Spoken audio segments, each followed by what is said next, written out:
पे बलिहार सावरे बलिहार सावरे मंद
नारद वैष्णव संप्रदाय के संत थे।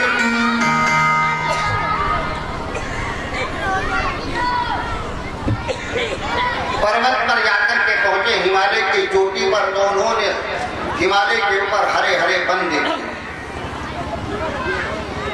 पर्वत के ऊपर प्रभु की वो प्रकृति देखी, पहाड़ देखे, सुंदर छटाएं देखी। मनोरम दृश्य अवलोकित करने के बाद जब उनकी आंखों के आगे भगवान के चरणार बिंदु से प्रकटी सुरसरी मां गंगा का जब स्वरूप देखा, तो मन में विचार आया, ये गंगा कहां से आई है? ये भगवान के चरण कमलों से आई है। तो जिन चरण कमलों से गंगा मैया का प्राकट्य हुआ है, उन चरण कमलों में नारद जी का मन जो है वो लग गया गंगा जी को देख करके। अब नारद जी का जब मन लग गया गंगा जी को देख करके, लेकिन कठिनाई एक बहुत बड़ी है। मन तो लग गया नारद जी का, लेकिन नारद जो श्राप से बंधे हुए हैं। शंकर जी ने पार्वती से कहा, हे पार्वती, ये बड़ी अद्भुत कथा है।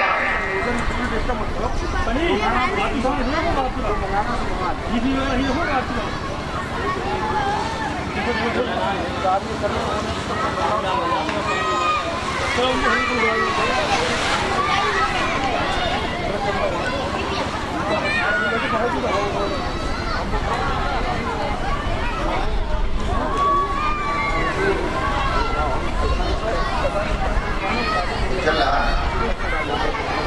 भैया देखो, बोले नारायण भगवान की। दक्ष का शाप इसलिए नारद को लग गया कि गृहस्थ ही महात्माओं को बनाते। महात्माओं का जन्म कहां से होता है? गृहस्थों के यहां से। अगर गृहस्थ न होता तो महात्मा का अवतार कहां से होता? गृहस्थ न होते तो परमात्मा का अवतार कहां होता? कहां राम आते, कहां कृष्ण आते हैं? इस प्रकार से ये कहां आए हैं? गृहस्थ के ही यहां आए हैं। इसलिए धन्य हो गृहस्थ आश्रम। गृहस्थ आश्रम सबसे बड़ा आश्रम है। लेकिन संत में और गृहस्थ में अंतर क्या है? जरा विचार करके देखिए। एक संत में और गृहस्थ में अंतर क्या? जैसे आप देखते हैं बड़े बड़े शहरों में, यहाँ भी देख रहे हो कि दो सड़कें हैं। एक सड़क जो बीच बाजार से निकल करके जाती है, और एक सड़क जो है वो बाईपास से जा रही है। कथा के ऊपर ध्यान दें।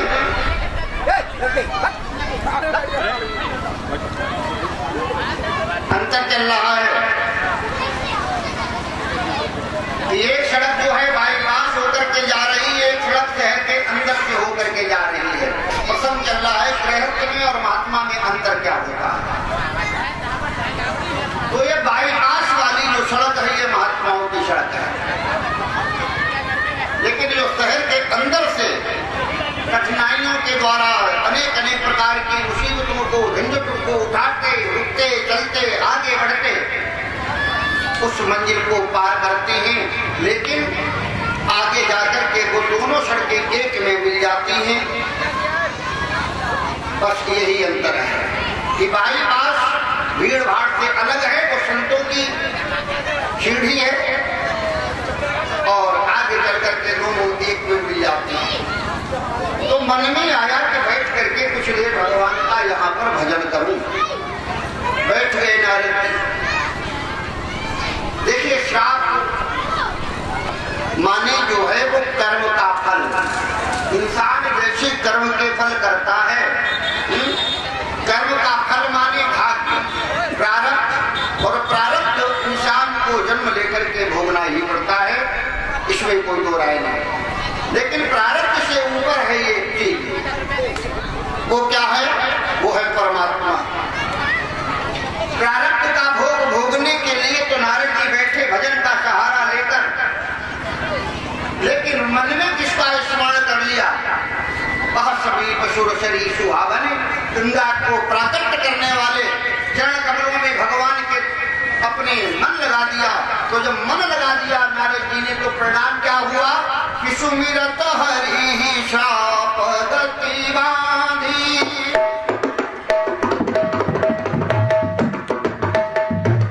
सुमिरत हरि शाप गति,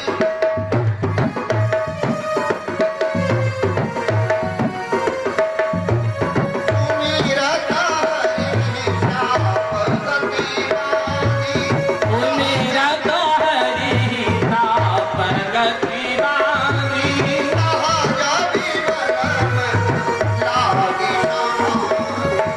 सहज विमल।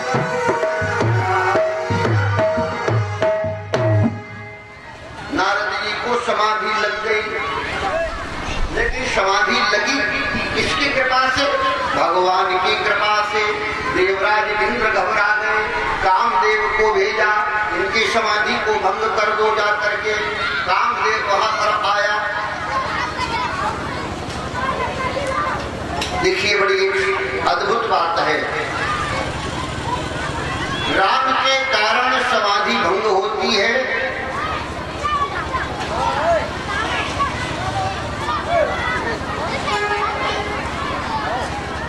लगती है और काम के कारण समाधि भंग होती है। राम का जब मन में स्मरण किया जाता है तो परमात्मा, मन जो है परमात्मा से जुड़ जाता है। तार मिला, एक तार मिला और मिला तार से तार, तो तार मिला तो तार ही देंगे तार तुझे दरकार।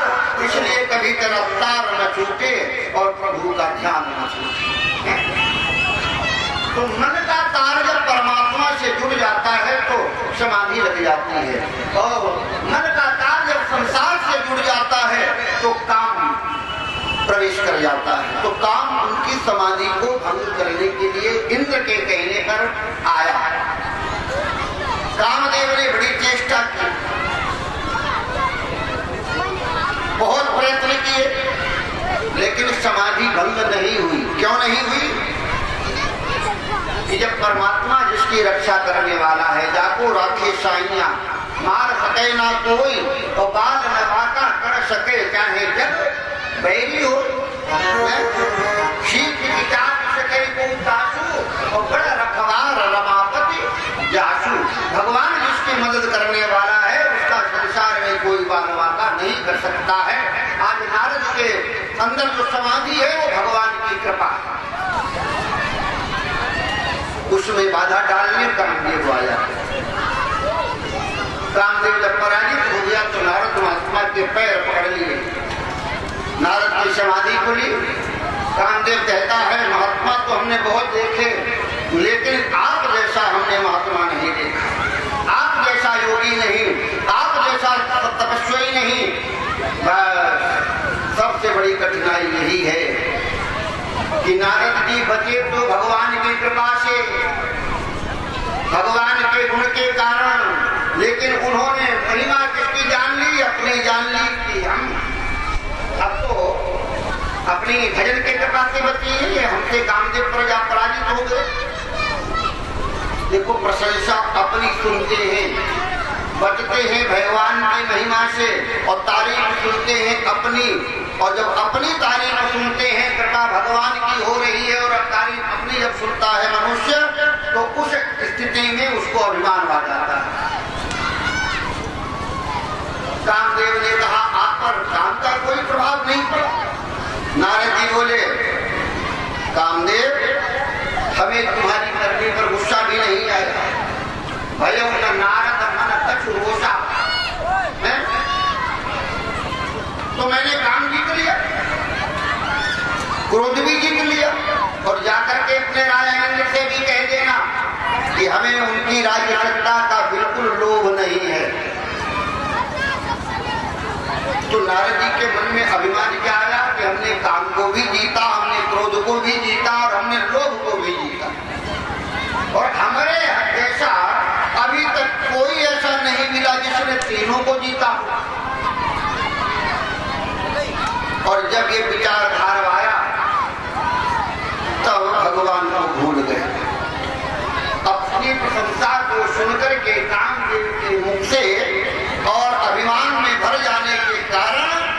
भगवान को भूल गए। अब जब भगवान को भूल गए, आज जाकर के कामदेव इंद्र के दरबार में पहुंचा, समाचार सुनाया, तो प्रशंसा तो उस देवलोक में की इंद्र के दरबार में, लेकिन इससे मस्तक किसे झुकाया? भगवान। ये सब कृपा भगवान के द्वारा हुई है, ये सब भगवान की महिमा है। अब नारद जी को लगा कि मैंने काम जीत लिया, मैंने क्रोध जीत लिया, मैंने लोभ जीत लिया, तो ये विजयी संदेश में सुनाऊं तो किसे सुनाऊं? तो अपना ये प्रशंसनीय प्रसंग सुनाने के लिए भगवान भोलेनाथ की ओर चल दिए। भगवान भोलेनाथ को जाकर के सुनाएंगे। शंकर जी की ओर जा रहे हैं, कहते हैं तब नारद गवने शिव पाही, तजिता कामाहि भेति मन माहि। चलो शंकर जी के पास चलते हैं। देखिए अभिमानी की ही प्रवृत्ति होती है। जब मन में आता है अभिमान, तो वो दूसरे का करता है अपमान। शंकर जी के पास नारद जी गए तो शंकर जी ने सोचा नारद महात्मा आए हैं, संत आए हैं, तो संत जब आए हैं तो उनसे हमको राम कथा सुनने को मिलेगी। बड़ा अच्छा किया तुमने महाराज, आ गए आज, बैठो बैठो बैठो बैठो। शंकर जी ने बड़े प्यार के साथ में नारद जी को बिठलाया और बिठाने के बाद ने कहा आज हम राम कथा तुम्हारे मुख से सुनेंगे। शंकर जी की बात को सुनकर के नारद जी कहने लगे राम कथा तो इस समय हमने बंद कर रखी है, अब हम एक दूसरी कथा करने लगे। शंकर जी ने कहा वो कौन सी कथा? बोले राम कथा तो बंद कर रखी है, दूसरी कथा कौन सी जानते हो? भोलेनाथ। भोलेनाथ ने कहा वो कौन सी कथा? बोले हम मार कथा करने लगे। राम कथा नहीं, मार कथा। मार चरित शंकर ही सुनाए, अति प्रिय जान में बताए। मार चरित शंकर ही सुनाए।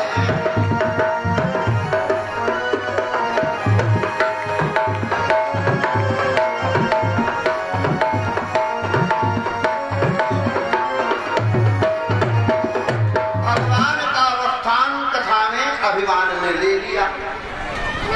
नारद जी पूछने लगे शंकर जी से कि अब हमें बताओ महाराज भोले बाबा कथा कैसी लगी, बोलो। तो शंकर जी कहने लगे जब आप आए थे तो मैंने एक बार हाथ जोड़ करके कहा था हमें राम कथा सुनाओ। अब जब तुमने कथा हमें सुनाई तो हम बार बार तुम्हारे हाथ जोड़ते हैं और तुमसे कहते हैं क्या कि बार बार बिना बार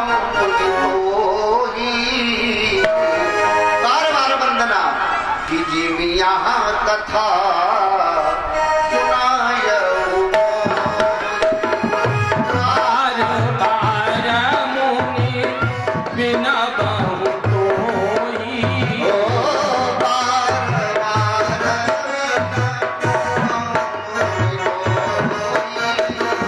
जिमिया कथा सुनाया मोहि। बहु मुनि कोई, जिमिया कथा सुनाया मोहि।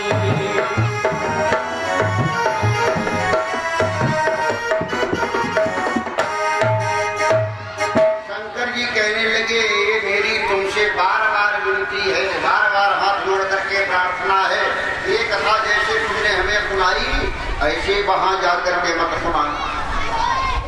शंकर जी कहते हैं मत सुनाना। नारद जी कहने लगे ठीक है तुम्हारी बात मानेंगे, लेकिन चर्चा चल जाए तो? कहने लगे अगर चर्चा चल जाए तो क्या करें?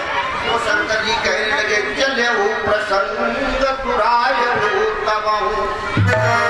अगर कोई चर्चा भी चल जाए तो उसको थोड़ा घुमा देना, मोड़ दे देना, प्रसंग चल जाए तो छिपा लेना। शंकर जी ने हितोपदेश दिया नारद जी को, लेकिन समुदीन उपदेश हित नारद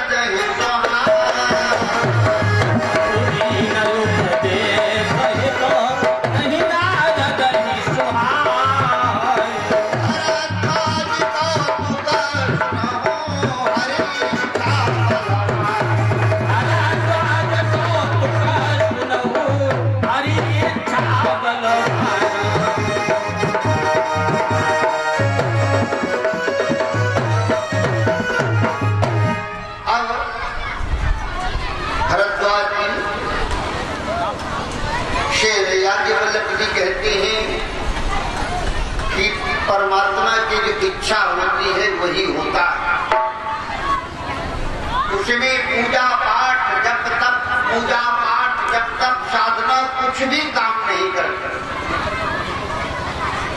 देखिए दशरथ जी महाराज ने राम के वन गमन पे शंकर जी से कितनी प्रार्थना की कि ये वन को न जाए।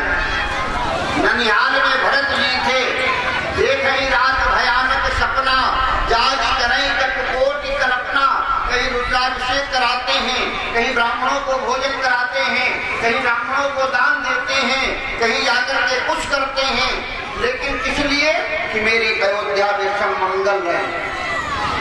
तो शंकर जी ने कहा मैं प्रारब्ध को मिटने वाला तो हूँ, लेकिन जो प्रारब्ध कर्म के आधार पर होता है उसको तो मिट देता हूँ, लेकिन जिस प्रारब्ध में भगवान की इच्छा जुड़ी है वो हमसे मिटता नहीं है। वो लो नारायण भगवान जय, वो नहीं मिटा जाता, उसमें हम फेल हैं।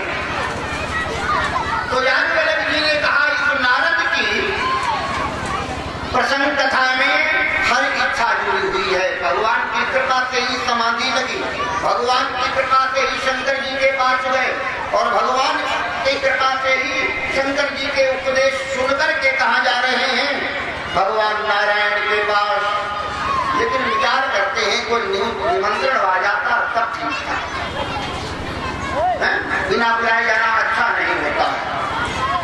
जिस भजन में हरि का नाम नहीं उस भजन को गाना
भगवान से कहा कि अब की बहुत दिन हो गए हैं तुमने नारद की खबर नहीं ली है?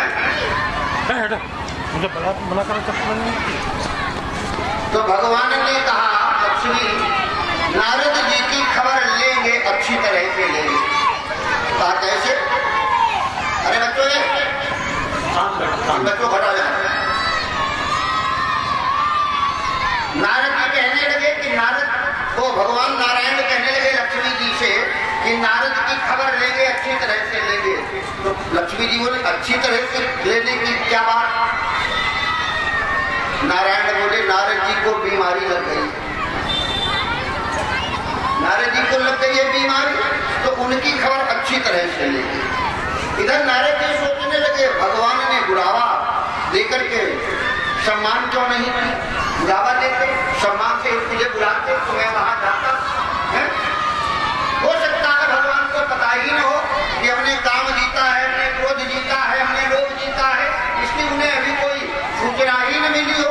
तो चलो कोई बात नहीं, नहीं बुलाया है, नहीं निमंत्रण दिया है, तो हम काम क्रोध लोभ के विजेता जब बने हैं तो ये संदेश हम चल करके स्वयं उनको बता दें। तो तीनों के विजेता बन करके जब चलने की विचार किया तो गोस्वामी दास जी ने एक बार शब्द जोड़ दिया, कहते एक बार कर तल पर बीना, हरि गुण गान प्रवीणा। एक बार कर तल कर बीना, गावत हरि गुण ज्ञान प्रवीणा।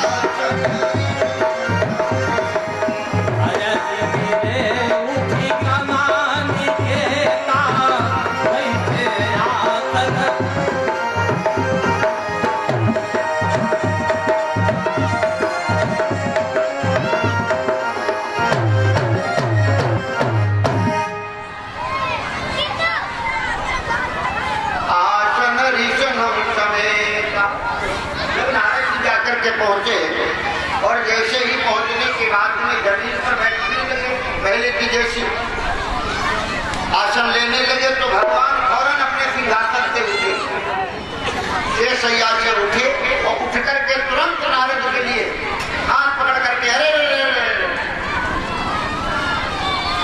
यहाँ नहीं, हमारे सिंहासन पर बैठो, हमारे सिंहासन पर बैठो। नारद जी को भगवान विष्णु ने अपने सिंहासन पर बिठा दिया।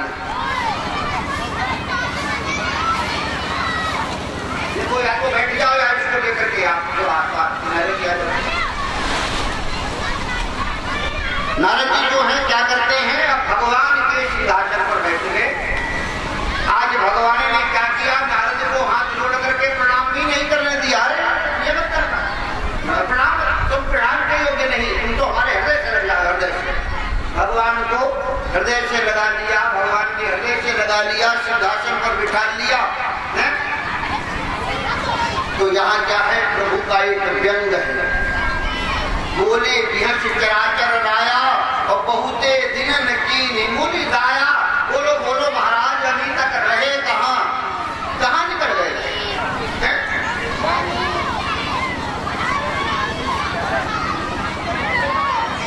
बोलो ना। अब तुलसीदास जी कहते कि पहले आप दर्शन करते थे, अब आप जैसे महात्माओं को हम पर दया करनी चाहिए। भगवान ने नारद से कहा कि पहले तो आकर के तुम हमारे दर्शन किया करते थे, लेकिन अब तुमको हमारे ऊपर दया करनी चाहिए। और नारद जी इसी मुंबई की तलाश में है कि भगवान कैसे कुछ घुमा फिरा के पास कहा है तो हम अपनी बात कहेंगे। तो नारद जी को मौका जब मिला तो नारद जी ने कहना क्या शुरू कर दिया, कहते हैं मार चरित नार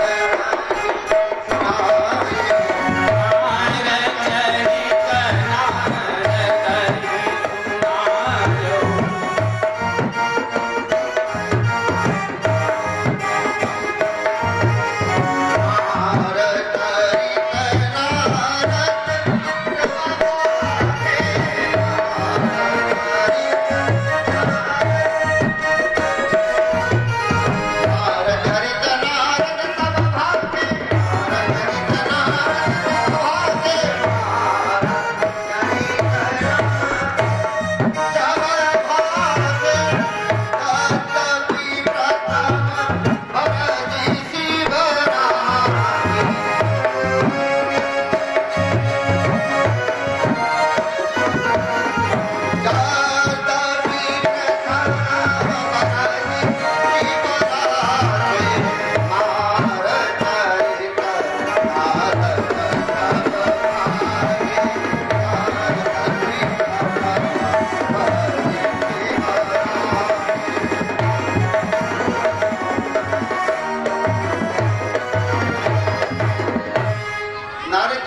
भंग नहीं हुई?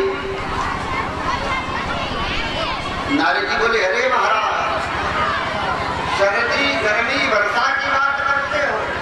हमारी समाधि को भंग करने के लिए कामदेव आया इंद्र के दरबार से और बहुत बड़ी चेष्टा की उसने कि हम नारद की समाधि को भंग कर दें, लेकिन वो कामदेव आया, उसने मेरा कुछ बिगाड़ नहीं पाया। लेकिन अब आप ऐसे समझो, एक आदमी बोला हम ऐसे बैठे रहे,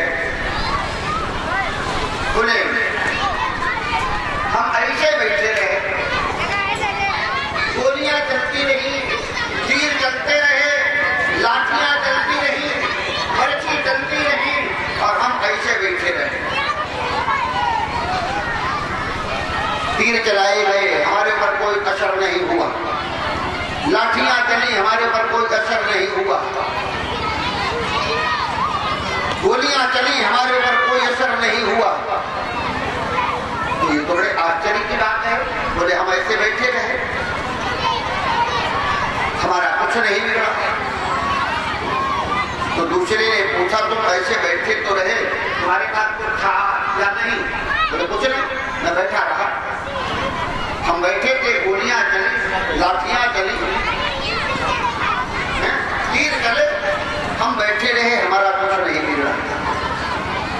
अच्छा, तो अब एक बात बताओ, तुम बैठे कहाँ थे?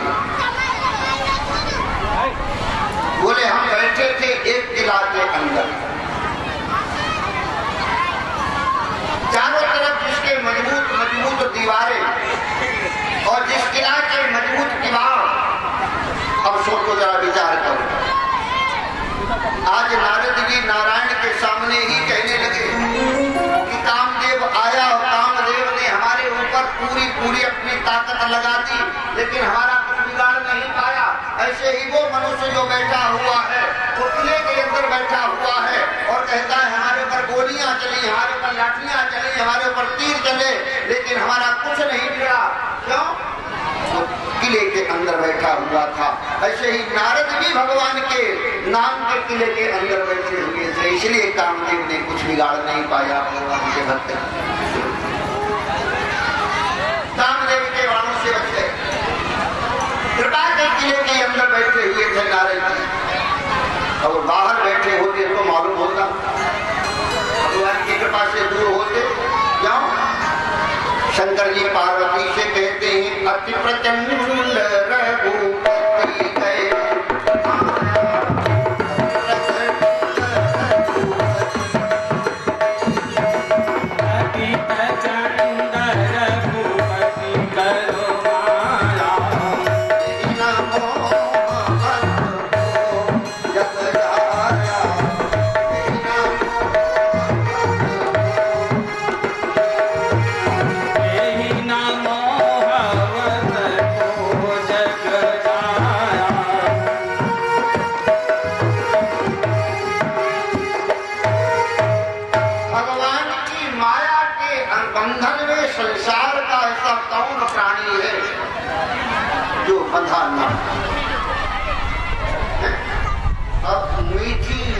मृदुल मुस्कान लेकर के भगवान कहने लगे, नारद तुम्हारे अब स्मरण से, क्योंकि तुम्हारे ऊपर जब काम का कोई प्रभाव नहीं पड़ा, तो पहले तो लोग हमारा भजन किया करते थे, कोई दुख आता था तो भगवान का भजन किया करते थे। भगवान ने कहा, नारद जी भजन होगा तुम्हारा,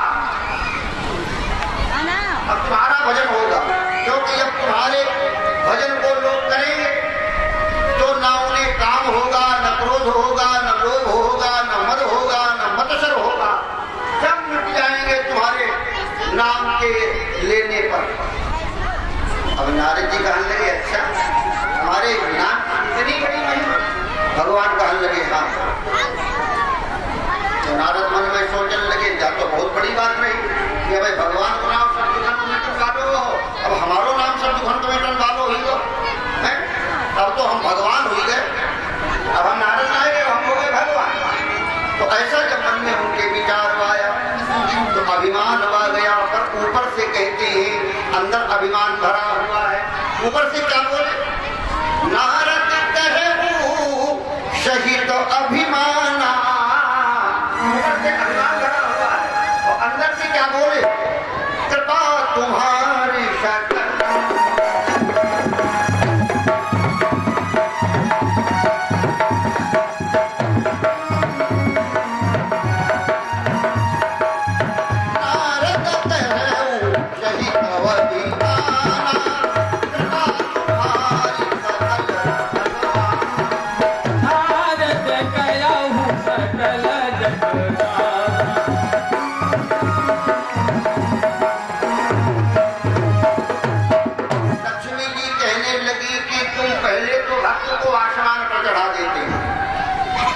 सम्मान तुमने ही दिया है नारद। नारद पहले आते थे, आश्रम के नीचे बैठते थे, तुमको हाथ जोड़ करके प्रणाम करते थे। अब की नारद जी आए तो तुमने नारद को हाथ भी नहीं जोड़ने दिया, हाथ पकड़ लिए। अब की तुमने नीचे भी नहीं बैठने दिया, अपने आसन पर उठान लिया।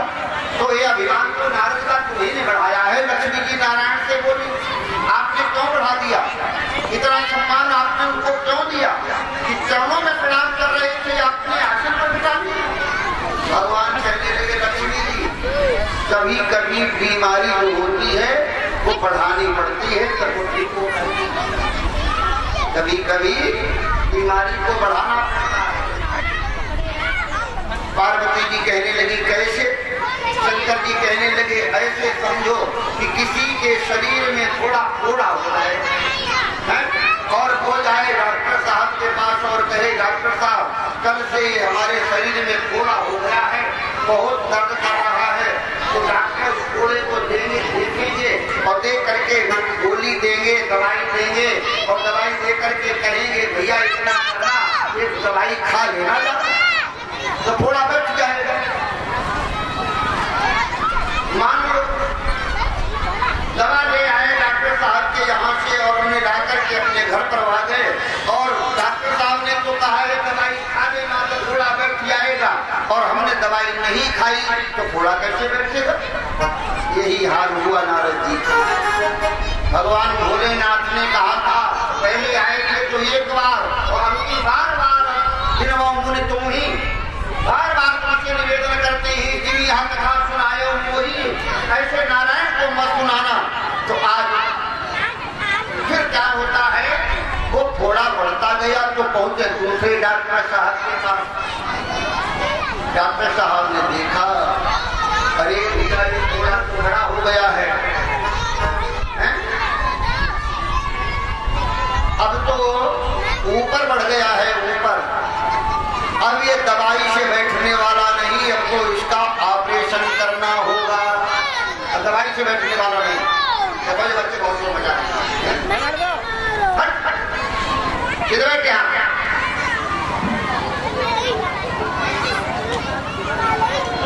पहले नारद को दवाई दी गई, लेकिन नारद ने वो दवाई खाई नहीं। शंकर जी की वाणी दवाई हमको आकर के बता दिया, कामदेव की वीरता का प्रसंग, लेकिन नारायण को मत कहना, ये दवाई थी नारद जी के लिए दी गई।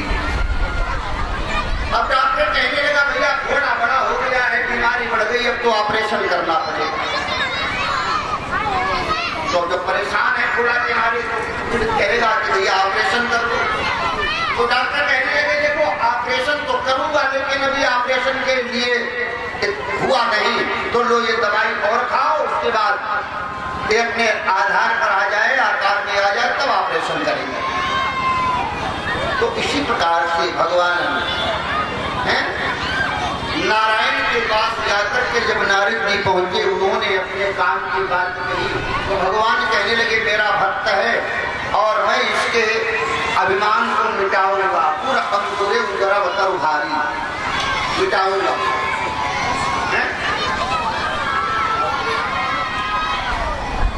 ऐसा करने के बाद में नारद जी बैठे रहे और वहां से जब चले तो भगवान ने अपनी एक माया को आदेश दिया, और माया के जब आदेश दिया तो उस माया ने क्या किया, एक सुंदर नगर बना करके तैयार कर दिया। कहते हैं श्रीपति निज माया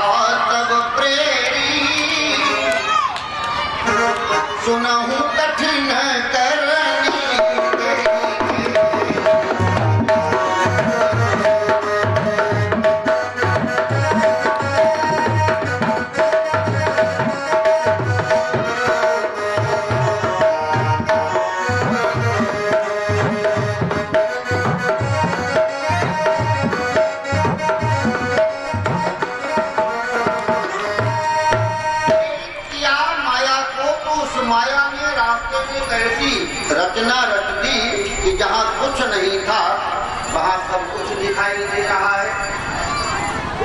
उधर से ही नारद जी निकले तो उन्होंने उस रचना को अपनी आंखों से देखा और देखने के बाद मन में विचार करने लगे, अरे बड़ा सुंदर भवन नगर। नारद जी ने देखा, वाह क्या आलीशान सुंदरता। और ये नहीं सोच पाए कि ये जाते समय तो मुझे दिखाई ही नहीं दिया था, मिला ही नहीं था, और नारायण के यहाँ से वापस लौटते समय ये मुझे दिखाई दे रहा है, तो आखिर ये विशेषता किसकी है ये नहीं उनको मालूम होता। चारों तरफ पताकाएं मंडलवार घोड़न जय जयकार हो रही है। क्या बात है, क्या बात है। आने जाने वालों से पूछा नारद जी ने। आने जाने वाले कहने लगे, यहाँ के एक राजा हैं शीलनिधि, जिनकी एक बेटी है विश्वमोहिनी, तो उस विश्वमोहिनी का आज विवाह कर रहे हैं, स्वयंवर बताया जा रहा है। अब विचार करो, संत को शादी विवाह समारोह से क्या लेना देना है? अरे संत को तो चाहिए जहाँ सत्संग होता हो वहां जाए। अब नारद जो है भगवान की माया के बंधन से बंधे हुए हैं, तो नारद के मन में भी आया कि चलो हम भी देखें, क्या हर जाओ। देखिए प्रेमियों, सोचो, कहते हैं कि थोड़े में क्या बिगड़ता है, तो एक विचार छोड़ देना, जब भी बिगड़ता है तो थोड़े में ही बिगड़ता है। बोलो नारायण भगवान, थोड़ा क्या हो गया है, थोड़ा है क्या बिगड़ेगा। राजा शीलनिधि ने बिठलाया, सम्मान किया, सम्मान करने के बाद में अपनी बेटी को सामने ला करके कहा, इसके हाथों की रेखा दे करके बताओ महाराज। अब जब माया भगवान की कन्या विश्वमोहिनी के रूप में नारद की आंखों के आगे आई, और जब उसके उस रूप को देखा तो देख रूप मुनि बिरत विशाल, वैराग्य बिसर गया, मिट गया, लेकिन थोड़ी देर के लिए मिटा, विस्मृत हो गए, भूल गए कि हम संत हैं, हम महात्मा हैं। बड़ी बार उसकी ओर देखते रहे, देखे रूप मन बिरत विसारी, और बड़ी बार लग रहे निहारी। बहुत देर तक देखे रहे, रेखाएं देखी, हस्तरेखा देखी, जो कुछ देख रहे थे, तो उन हाथ की रेखाओं में क्या देखा, साफ साफ लिखा हुआ था, जो यही बरई अमर कोई होई, समर भूमि ही जीत न कोई। हस्तरेखा में लिखा हुआ था, इसका विवाह जिसके साथ होगा वो अमर होगा, युद्ध में उसे कोई जीतने वाला नहीं होगा। ये सब हाथ की रेखा बताती है। और इसके अलावा बुरे से वही सकल चराचर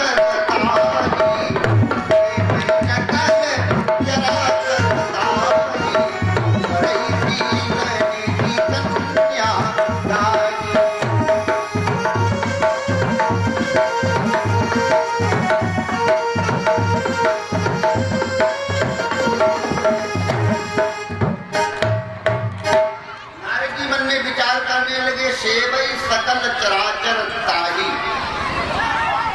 सारे लक्षण भगवान के हैं। आज में नारद जी ने देखी, देखिए माया का संबंध तो मायापति से होता, पर नारद जी मन में सोचने लगे कि इसका विवाह जिसके साथ हो जाएगा उसे कोई जीत नहीं पाएगा, वो चराचर का मालिक होगा, चराचर उसकी सेवा करेगा। तो मन में विचार करने लगे कि भगवान की ससुराल क्षीर सागर में, समुद्र में, तो हमारी ससुराल हो जाएगी कहाँ?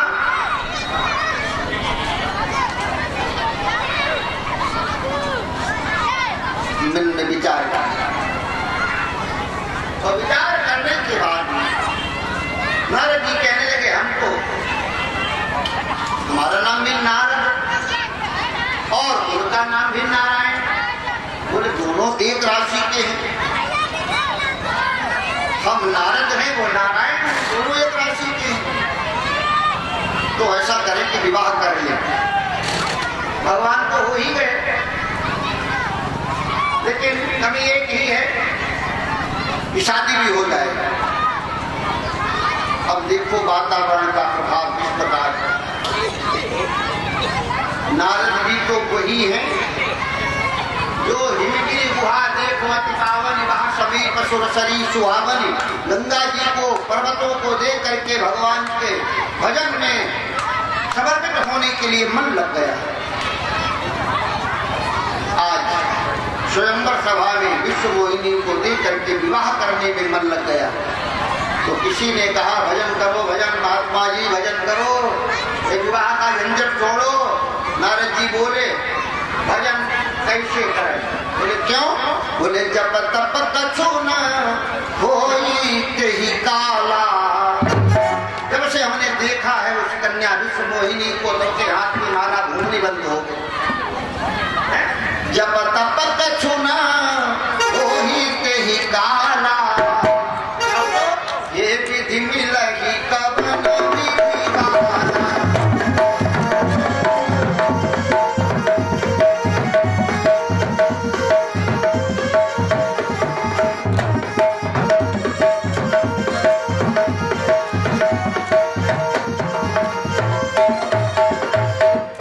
विचार करने लगे उस कन्या को पाने के लिए किसी हितैषी से मिलना चाहिए। तो हमारा हितैषी कौन है? बोले हमारे हितैषी हैं भगवान नारायण। क्यों कि हम नारायण का ही भजन करते हैं, श्रीमन नारायण नारायण नारायण। तो नारायण जी के पास गए, नारायण जी की प्रार्थना की। अब प्रार्थना की नारायण जी की, तो भगवान जो हैं वो कौतुकी हैं, बड़े कौतुकी हैं। तुरंत नारद की प्रार्थना पर प्रकट हो गए और कहने लगे कहो कहो नारद जी कैसे याद किया है तुमने, मुझे बताओ तो। नारद कहने लगे महाराज मैंने इसलिए याद किया है, बहुत जरूरी काम आ गया। भगवान कहने लगे क्या? मन ही मन में नारद की बात को सुन करके हंसे।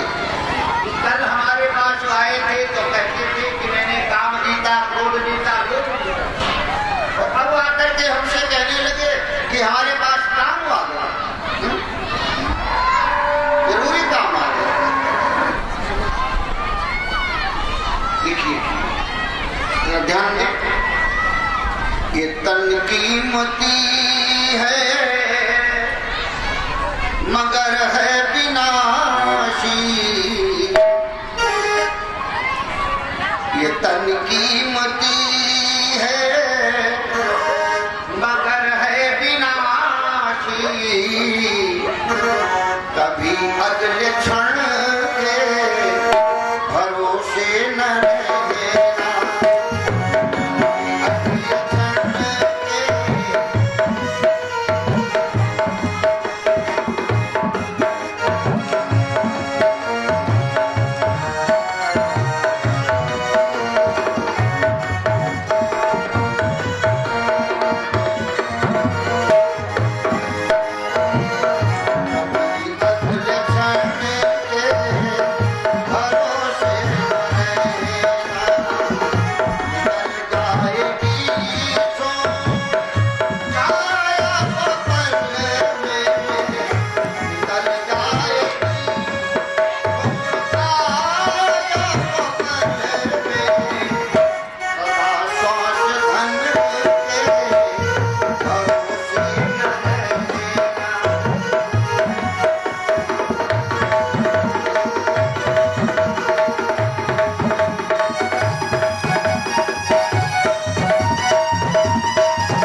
भगवान बोले प्रकट होकर के, नारद जी हमारे लिए कोई सेवा हो तो बताओ। नारद जी बोले प्रभु विवाह करना चाहता। तो भगवान ने कहा तो ये बड़ी अच्छी बात है, तो विवाह करना चाहते हो तो ये तो बड़ी अच्छी बात है, तो चाहते क्या हो, हमारे लायक क्या सेवा है बताओ ना। नारद जी कहने लगे आपन रूप दे प्रभु मोही,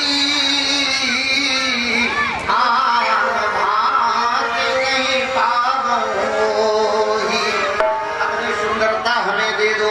जब तक आपकी सुंदरता नहीं लेंगे तब तक हम उसके जैसे सुंदर नहीं बन पाएंगे, और जब उसके जैसे सुंदर नहीं बन पाएंगे तो हमारा विवाह नहीं हो पाएगा। इसलिए अपना ये सुंदरता हमें प्रदान कर दो। भगवान ने कहा ऐसी मांग मांग रहे हो जो आज तक किसी ने नहीं। सुंदरता हमारी और शादी तुम्हारी। भगवान कह रहे हैं कि सुंदरता हमारी और शादी तुम्हारी, ये तुम्हारी कौन सी बात है। लेकिन भगवान ने सोचा चलो नारद जी ने जो मांगा, भगवान तो सदैव ही अपने भक्तों की लाज को, लेकिन ये भगवान के मन में विचार आया तभी नारद जी ने एक बात वहां पर बदल दी। नारद जी कहने लगे यही विधि होई अपरमहित, नारद सुनो तुम्हार, सोई हम करब नानक जन्म रखा।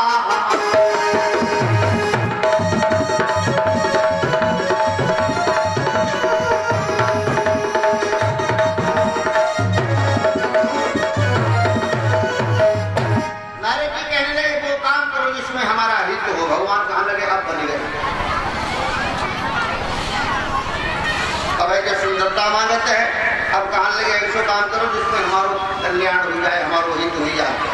तो भगवान कहने लगे हित नहीं तुम्हारा हम परम हित करेंगे नारद, हित ही नहीं परम हित करेंगे। नारद जी ने मांगी सुंदरता और भगवान ने बना दिया बंदर। भगवान भोलेनाथ जी जानते थे कि नारद जी को मैंने मना किया है कि तुम नारायण के पास ये बात जाकर के मत कहना है? परंतु नारद जी नहीं माने, बिना कहे। तो शंकर जी ने क्या किया, दो गण भेज दिए और भेज करके कहा जाओ नारद के साथ जो जो भी कृत्य हो, चरित्र हो, उनकी आंखों देखी सूचना हमें सुनाओ। शंकर जी ने भेज दिया। अब संपर्क में बराबर बने रहे ना।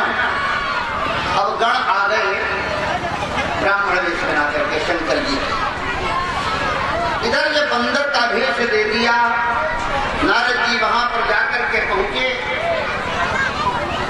रुद्र गणों ने देखा, शंकर जी को सूचना दी। भगवान से मांगने गए थे सुंदरता, लेकिन बन गए हैं बंदर। बोले अच्छा, बोले प्रभु अब तो तैयार हो रहे हैं नारद जी विवाह के लिए। ठीक ठीक। आज नारद जी जाकर के पहुंचे, तो पहुंचने के बाद में जाकर के वहां पर बैठे हैं। तो तुलसीदास जी कहते हैं सो चरित्र लखिका न पावा। नारद के उस बंदर के स्वरूप को किसी ने देखा नहीं, सबने नारद ही जाना। लेकिन जाना तो किसने जाना? भगवान की उस माया ने, जो विश्व मोही, उसने जान लिया है। रुद्रगण कहने लगे भगवान से कि प्रभु एक क्षमता हमको भी दो। बोले नहीं नहीं, ये हमारे घर का मामला है, गोपनीय मामला है, तुमको नहीं देंगे। शंकर जी के गण कहने लगे प्रभु हम तो संदेश बात है, हम तो यहाँ की सूचना कैलाश तक भेजने वाले, आपको देखो समाचार बताने वाले हैं, इसलिए हमको भी ये शक्ति दे दो कि यहाँ की बात को हम शंकर जी के पास तक पहुँचाते रहे। भगवान ने कहा तो ठीक है, तुम भी रहो।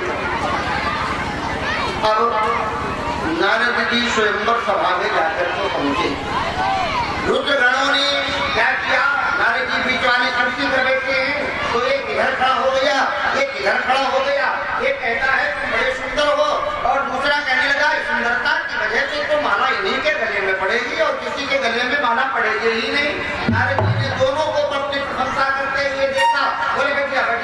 नहीं है, क्या बैठे नहीं है, दोनों को अपने पास में बिठा लिया, बैठो बैठो, खड़े मत हो।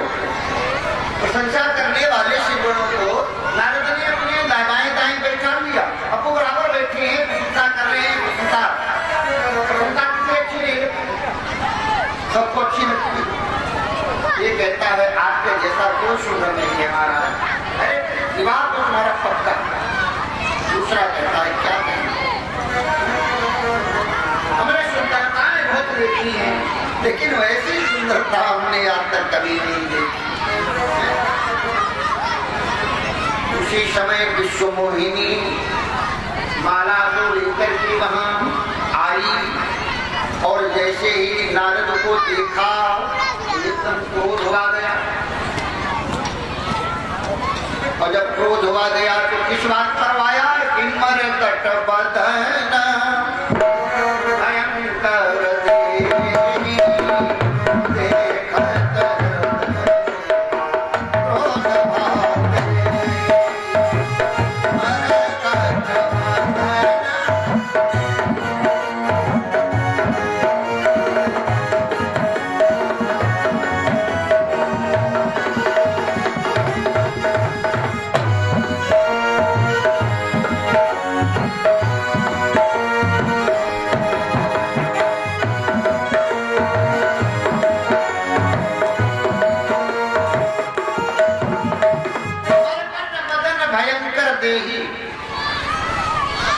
बदन। विश्व मोहिनी ने देखा, देखने के बाद क्रोध आया तो दोबारा उधर को गई ही नहीं। गुस्से में अब नारद जी बैठे हैं जहाँ पर, वो मन में विचार करते हैं कि हमारी ओर नहीं देख रही है, तो आज क्या करूं? कहने लगे हम ही दिखाऊं अपना अपना, वो हमारी ओर नहीं देख रही तो हम ही दिखाऊं। और जब अपने आप दिखाने को तैयार हुए तो क्या करते हैं कि पुनि पुनि मुनि मुख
जंजीरों में शंकर जी को, ब्रह्मा जी को बांध करके बचाया है।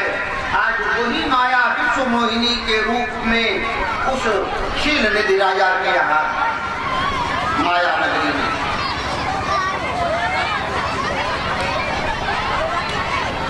शंकर जी के लिए शिवगणों ने बता दिया कि नारद जी उपस रहे हैं। विश्व मोहिनी नारद की ओर देख करके गुस्से में आकर के दोबारा नहीं देखती है, तो नारद कहने लगे अब हमें उठ करके अपना स्वरूप दर्शन करा दें। तो शंकर जी मन में विचार करने लगे कि माया जगत के अंदर सबको ही व्याप्ति है, लेकिन माया उसे नहीं व्याप्ति, जो भगवान का बंदर बन जाता है उसको माया नहीं व्याप्ति है। तो वही से कैलाश से ही निवेदन करने लगे, हे भगवान श्री नारायण, हमको अपना बंदर बना लेना ताकि तुम्हारी लीला में हमारा भी सहयोग हो जाए। बोल बजरंगबली की। शंकर जी ने भगवान से प्रार्थना की, हमको बंदर बना देना। तो आज जब माला लेकर के वो घूम रही है और इंतजार में है, माला डालूं तो किसके गले में डालूं? तभी क्या होता है कि धरी रपतन कहाँ गए वो कृपाल। राजकुमार के भेष को बना करके भगवान नारायण माया नगरी में पहुंच गए। इस मोहिनी ने देखा भगवान के गले में माला डालना, अब लेकर के चले गए। तुलसी न लई गए लक्ष्मी निवासा, नृप समाज सब भयो निराश।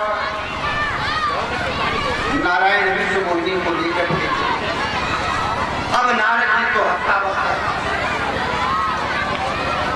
रुद्रगण बोले क्यों जी, क्या बात है? नारद जी बोले तुम तो कह रहे थे कि बहुत सुंदर लगते हो, बहुत अच्छे हो, माला तुम्हारे ही गले में पड़ेंगे हैं? और माला तो हमारे गले में नहीं पड़ाई।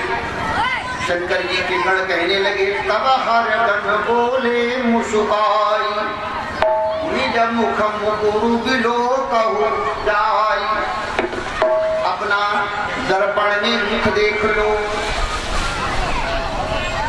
दर्पण का अर्थ है यहाँ पर शीशा नहीं है, यहाँ पर दर्पण का अर्थ मन से जुड़ा हुआ है। कविता जी ने कहा है कि तोरा मन दर्पण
नारद जी ने जल में अपना भयंकर चेहरा देखा। पहले शिवगणों के ऊपर क्रोध आया, हो निशाचर जाई तुम कपटी बाती दो, हंसो वमैसो ले फल बहु हंसो मुनि। तुम्हारा किसी संत की हंसी मत करना, तुम निशाचर हो जाओगे, राक्षस बनोगे, कपटी बाती बनोगे। दोनों कांपने लगे नारद की बात को सुनकर। और तो बस देखा कि हमने जो उनको सूचना उसका फल मिल गया। तो सविगर सुंदर कहने लगे हमने तो केवल संदेश ही बताया, हमको कपटी बाकी राक्षस बना दिया, और जिसने तुमको बंदर बनाया उनके तुम क्या विचारधारा लिए होंगे। इन्होंने तुमको बंदर बनाया है, उनके क्या विचार है? नारद कहने लगे उनको भी अभी मजा दिखा रहा हूँ, जाकर अभी उन्हें फल दूंगा जाकर। ऐसा कहकर के भरत अधर कोप मन माही, ऊंट फरक रहे हैं, गाँव में चढ़ी हुई हैं और क्रोध में भरे हुए सपति चले कमलापति।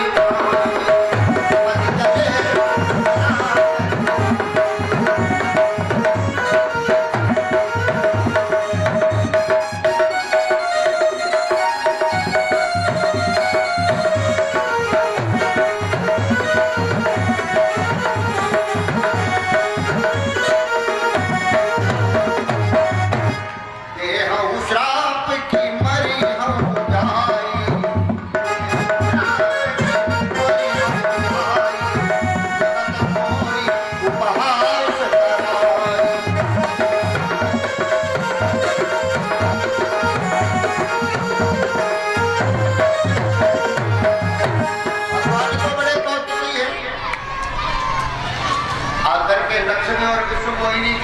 खड़े हो गए, इधर के बाद क्रोध में जा रहे हैं नारद जी, हैं? क्रोध बढ़ गया। भगवान ने कहा, अरे नारद जी कहाँ जा रहे हो? मुस्कुरा करके बोले, बड़े परेशान दिख रहे हो, कहाँ जा रहे हो? बहुत व्याकुल हो व्याकुल। नारद जी कहने लगे, अब पता लग जाएगा, चले मत लग रहे हो? नारद जी बोले, बस तुम्हारे पास ही आ रहे थे।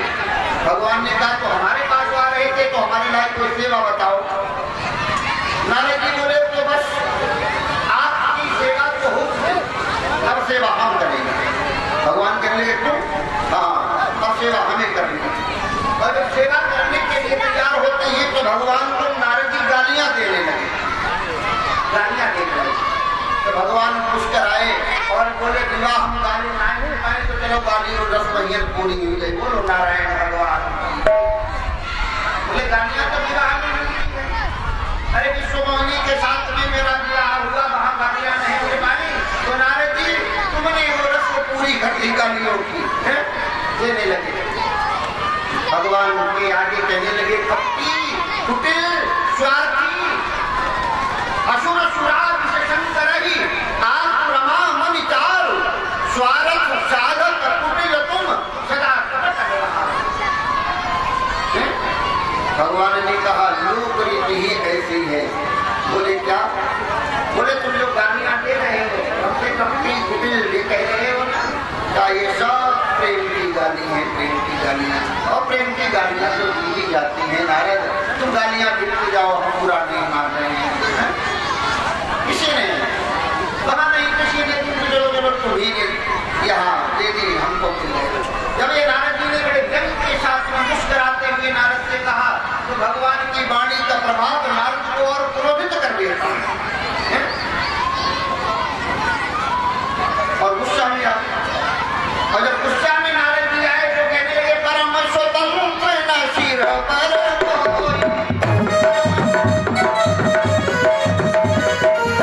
परम स्वतंत्र न सिर पर कोई, हाँ भाई मन ही करम।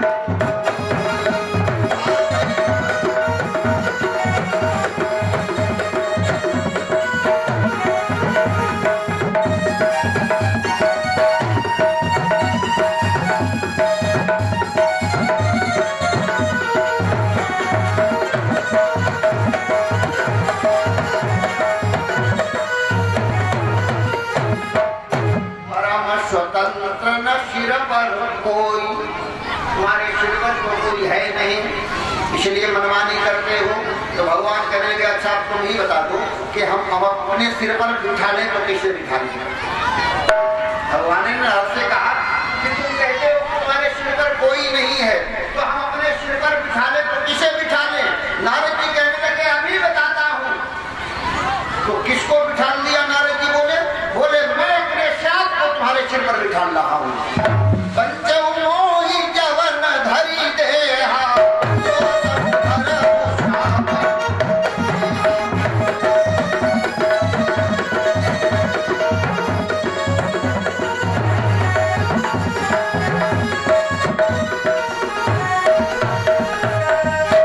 पंचौ मोहि जवन धरि देहा, अशोतनु धरहु, यानी अपने सिर पर क्या रखो? सोतनु धरहु श्राप ममयः, कपिया प्रति तुम कीन्ही हमारी, तुम भारी, नारी विरह तुम भोग गुमारी।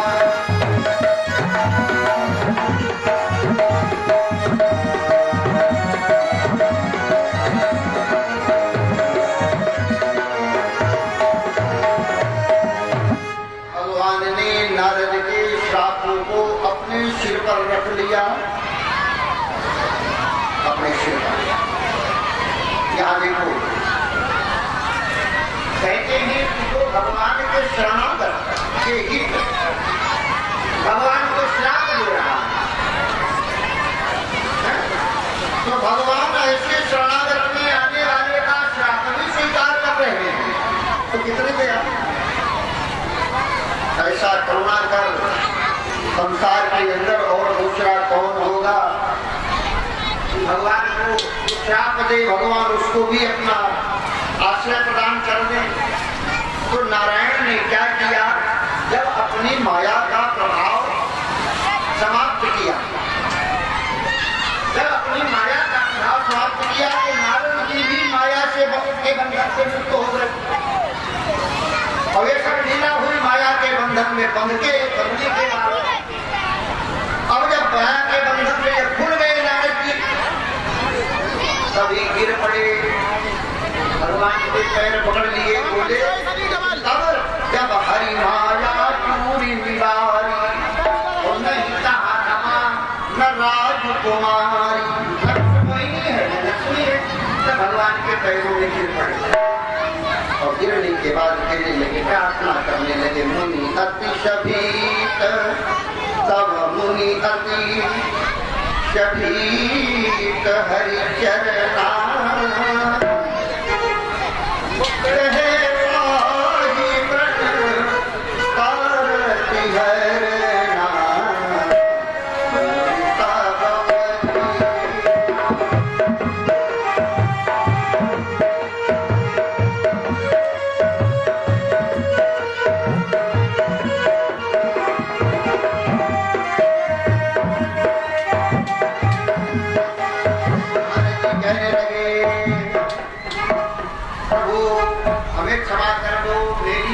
निकला हुआ श्राप मिथ्या हो जाए। भगवान कहने लगे महाराज तुम्हें कोई दोष नहीं। क्यों? कहने लगे ये सब हमारी इच्छा से हुआ है,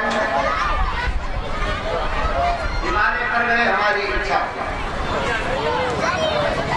पर्वत देखा हमारी इच्छा से, गंगा जी को देखा हमारी इच्छा से, हमारे चरणों में मन लगा हमारी इच्छा से। उसके बाद भी जब वहां से आए, काम तुम्हारा कुछ नहीं बिगाड़ पाया हमारी इच्छा से। उन्होंने शंकर जी के पास जाकर के बयान किया हमारी इच्छा से, तो हमारे पास आए हमारी इच्छा से, हमको तुमने बंदर बनाया, हमको तुमको हमने बंदर बनाया है हमारी इच्छा से। तुम विष्णु मोहिनी माया को देकर के मोहित हुए हमारी इच्छा से। बोले सब हमारी इच्छाएं थी, हर इच्छा का दीन दयाल, बोले सब हमारी इच्छाएं थी। पूछा महाराज में कोई दोष नहीं? बोले नहीं फिर भी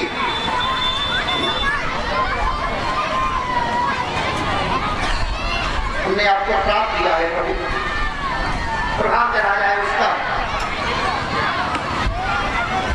भगवान कहने लगे ये भी हमारी इच्छा थी। बोलो नारायण भगवान, हमने आपका अपमान किया है। बोले ये भी हमारी इच्छा। तो बोले हमें हारते कैसे आए? शंकर जी के नाम का गुणगान, 108 नाम शंकर जी के जपे जाए। भगवान ने कहा जप हो जाए शंकर सत नामा कोई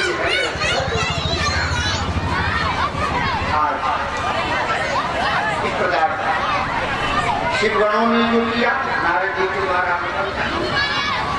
भगवान ने अपनी लीला को इसलिए किया कि भगवान को किसी न किसी का माध्यम बना लेना है, तो पृथ्वी के ऊपर आकर के अवतार धारण करना, किसी माध्यम को बनाना नहीं। तो ये सब भी भगवान की इच्छा। नारद जी बोले उद्धार जो होता है हरि के द्वारा ही होता है।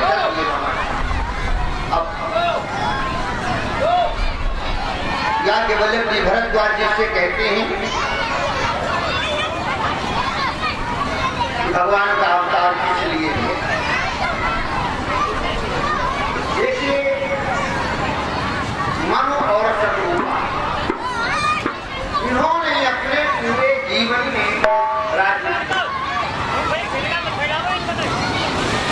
दो पुत्र हैं, तीन बेटी है, तीनों की शादी कर ली, दोनों बच्चों की शादी कर ली। लेकिन एक दिन राजा बैठे हुए थे मनु जी महाराज, तो मन में ये विचार करने लगे कि हमने सारा जीवन यूं ही गुजार दिया, सारा जीवन हमने यूं ही गुजार दिया। और जिसने हमें ये सब दिया, जिसने हमको ये सब दिया है, हमने उसको क्या दिया, क्या दिया?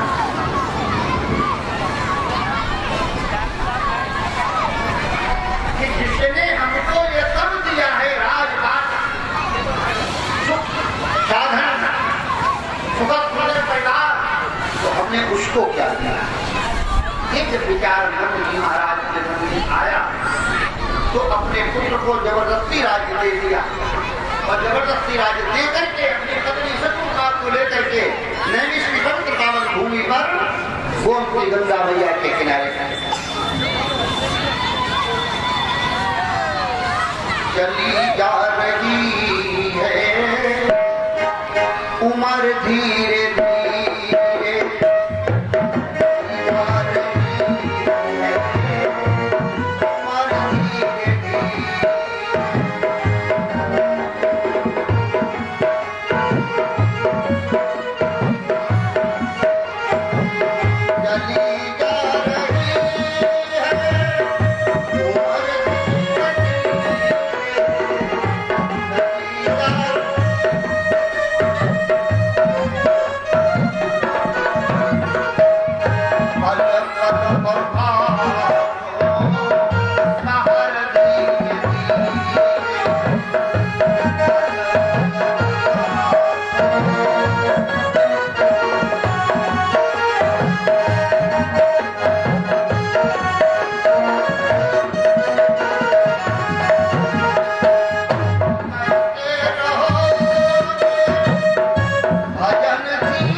जाकर के भगवान के नाम का गुणगान करने लगे। तो नारद जी आ गया, नारद जी ने आकर के कहा महाराज द्वादश मंत्र का जाप करो, द्वादश मंत्र का ओम नमो भगवते वासुदेवाय, ओम नमो भगवते वासुदेवाय, ओम नमो भगवते वासुदेवाय, ओम नमो भगवते वासुदेवाय, ओम नमो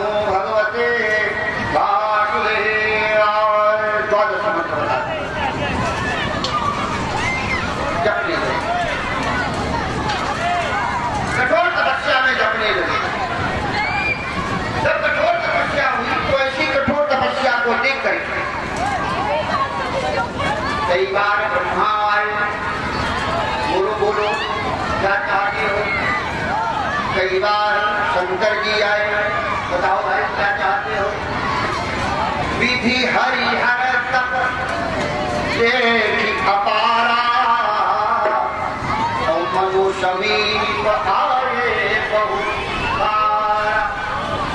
तो ये तो उस सच्चिदानंद भगवान के अंत हैं, लेकिन गुणगान किसका कर रहे हैं। सच्चिदानंद अलग का, अरूप का, अगुण का, उसका ध्यान कर रहे हैं। तो ये आते हैं तो इनसे भगवती को संबंध नहीं रखते हैं।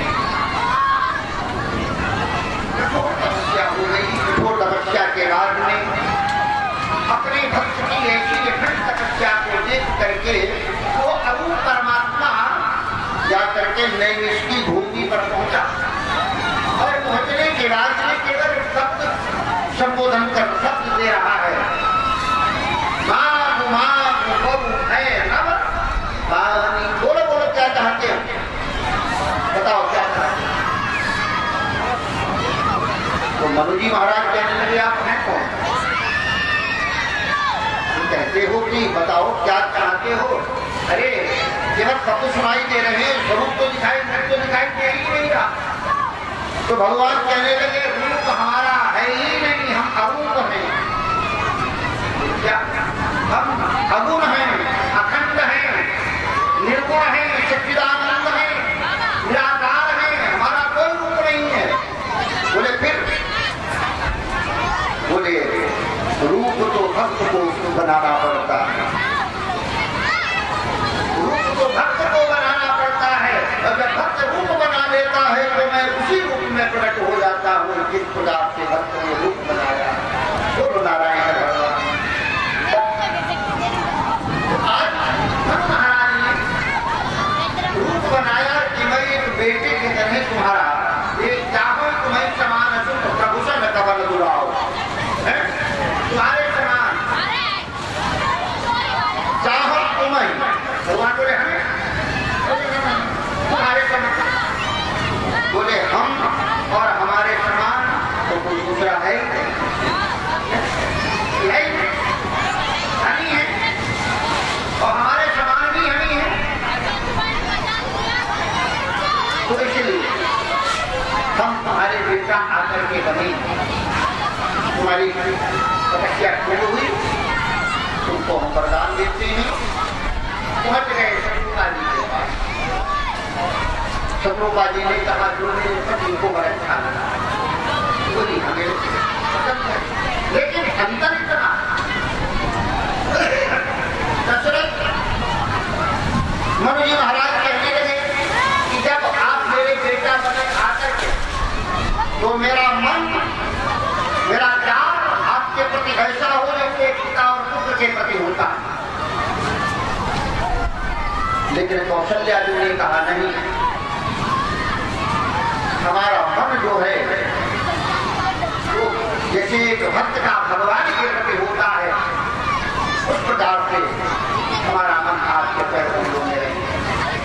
दोनों की बात सुनकर के भगवान ने कहा कि ठीक है, अब ये शरीर छोड़ करके अपने राज्य को करने के बाद शरीर छोड़ो, आप सब पर रह करके भजन करो, उसके बाद में स्वर्ग में जाकर के निवास करो, और स्वर्ग में रहने के बाद में तुम जाकर के अयोध्या में दशरथ और ये भागवत की कन्या दशरथ में भागवत की बेटी कौशल्या बनेगी, जब तुम दोनों का विवाह होगा तब हम आएंगे तुम्हारे यहाँ श्रवण करके अपने अंशों के सहित। बोलो नारायण भगवान की।